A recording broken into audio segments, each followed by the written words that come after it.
ஏன் அவர் அவர் நல்ல ஒரு கேண்டிடேட்டு, நல்லா தான் பண்ணியிருக்காரு. ஒன்றும் என்ன பண்ணியிருக்காங்க திமுக அரசு இப்போ?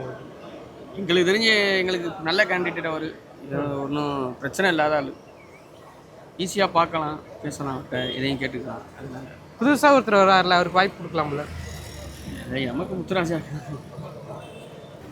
முத்துராஜா தான். ஏன் மீண்டும் மீண்டும் அவரே சொல்றீங்க? 5 வருஷமா இருந்தாரு, யாருக்கும் இந்த தொல்லை கொடுக்க நல்லா செஞ்சுட்டு இருக்காரு. அது என்ன செஞ்சிருக்காரு இந்த தொகுதிக்கு? புதுக்கோட்டைக்கு தேவையான செஞ்சிருக்காரு. மற்ற கிராமத்தில் செஞ்சிருக்காரு, செய்யலாம் தெரியாது. புதுக்கோட்டைக்கு நல்லா செஞ்சிருக்காரு. புதுசாக ஒருத்தர் வந்திருக்காருல்ல, அவருக்கு வாய்ப்பு கொடுக்கலாமா? எனக்கு தெரியாது தம்பி, அவர் முகத்தை கூட பார்த்த கிடையாது. சரி, ஏடிஎம்கே இருந்தால் கூட போட்டு பார்த்துருப்பாங்க. பிஜேபி கொடுத்துருக்கீங்க, அதனால கன்ஃபார்ம் கொடுக்குறாரு. முத்துராஜ் தான் வருவார். உங்கள் பிஜேபி சார்பாக இங்கே யார் நிற்கிறா? ராமச்சந்திரன் சொல்கிறேன். ராமச்சந்திரன். திமுக வந்து நிறைய சாதனைகள் பண்ணியிருக்காங்கன்னு சொல்கிறாங்களே. சாதனை வாயில் நிறையா சொல்லலாமே, செயலில் காட்டணும்ல. சரி, ஓகே.